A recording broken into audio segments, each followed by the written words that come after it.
Nombreux ont été les événements qui prouvent que nous sommes à la fin des temps.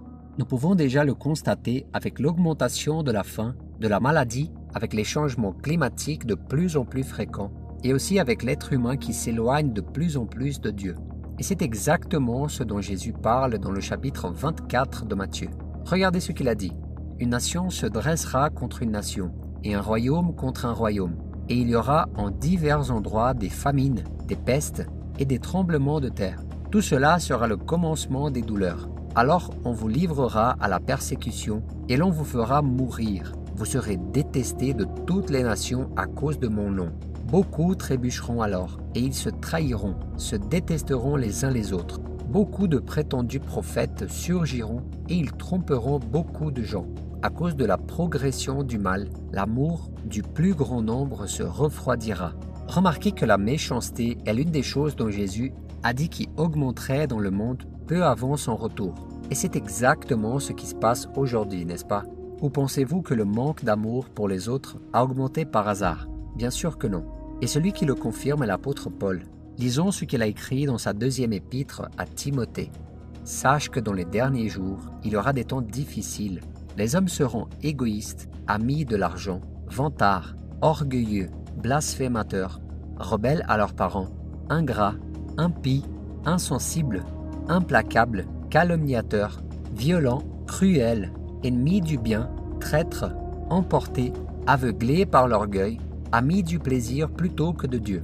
Ils auront l'apparence de la pitié, mais renieront ceux qui ont fait la force. Nous vivons dans les derniers jours et c'est exactement ce que je veux prouver dans la vidéo d'aujourd'hui en vous montrant les 7 péchés qui gouvernent le monde avant le retour de Jésus.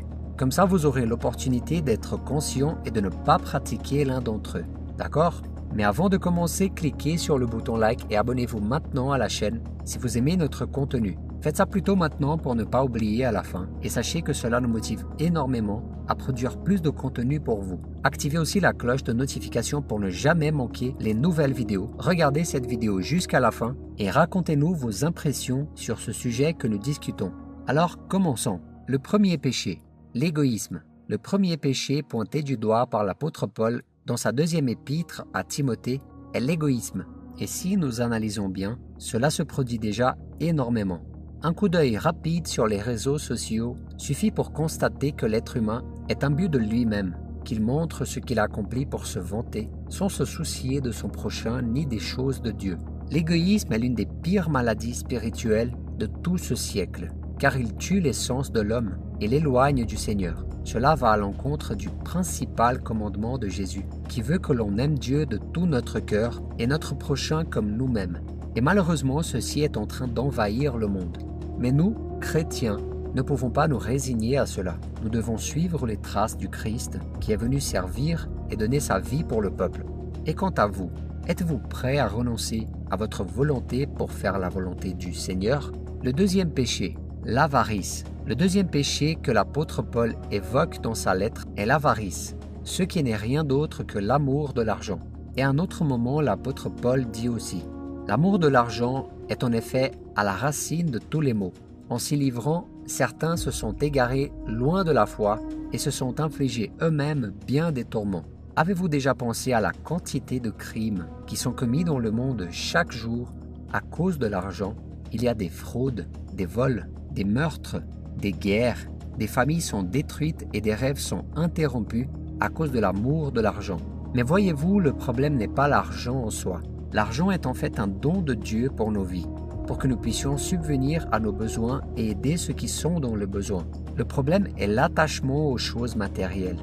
Et ce verset que nous venons de lire dit que beaucoup, parce qu'ils aiment l'argent, ont été tourmentés par beaucoup de souffrances.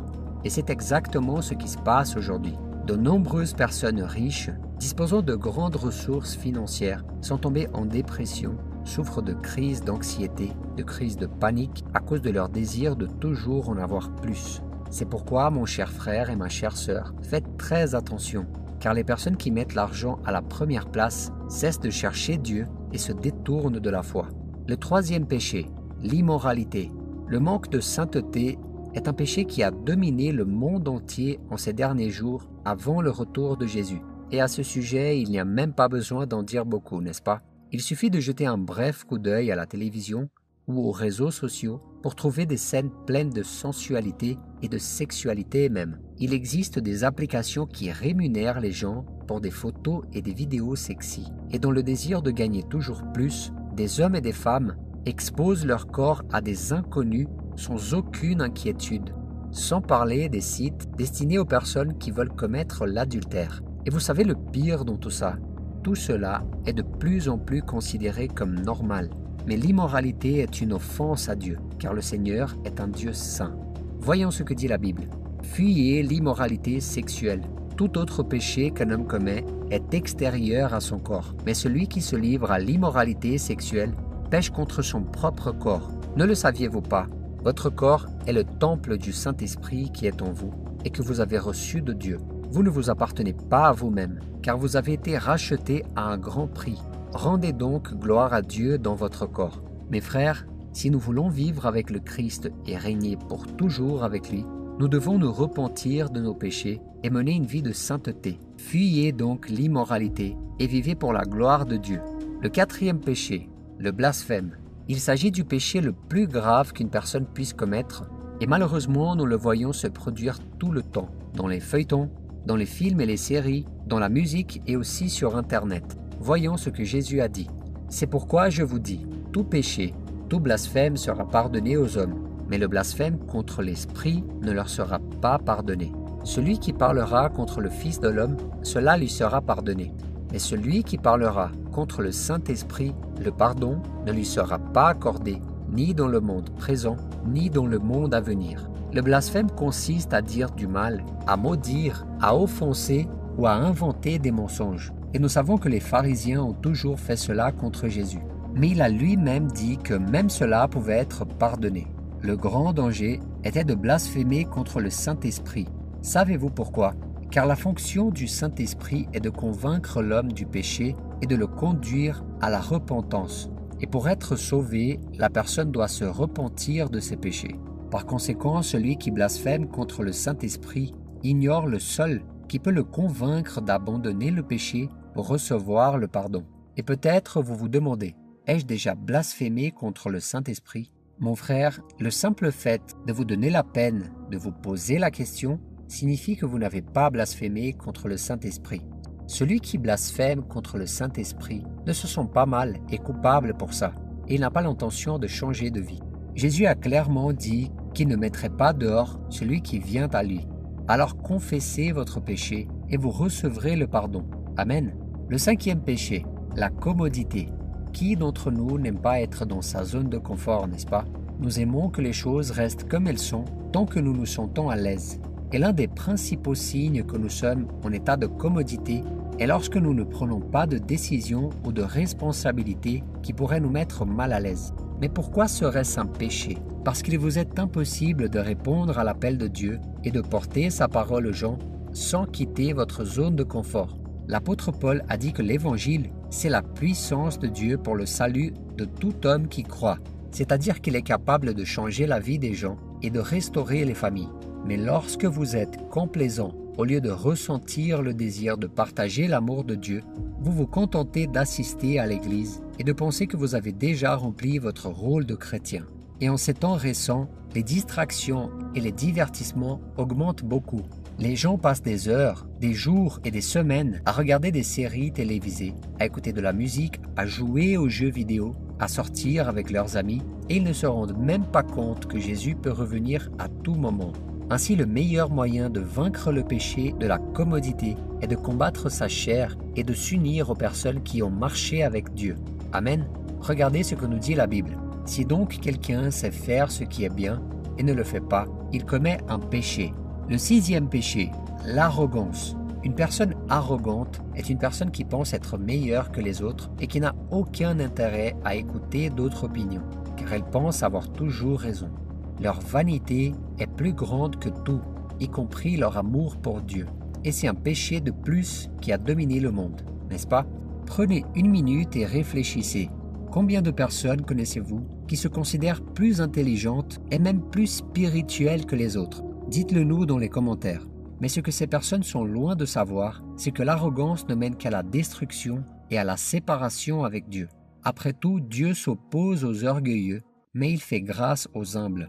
Ainsi, mes frères, nous ne devons jamais être arrogants, car Jésus est sur le point de revenir. Et seuls ceux qui ont l'humilité de reconnaître qu'ils ne sont rien sans sa grâce et sa miséricorde seront sauvés. Car le Christ ne sauve que ceux qui se repentent de leurs péchés et croient en lui comme leur seul sauveur. Amen.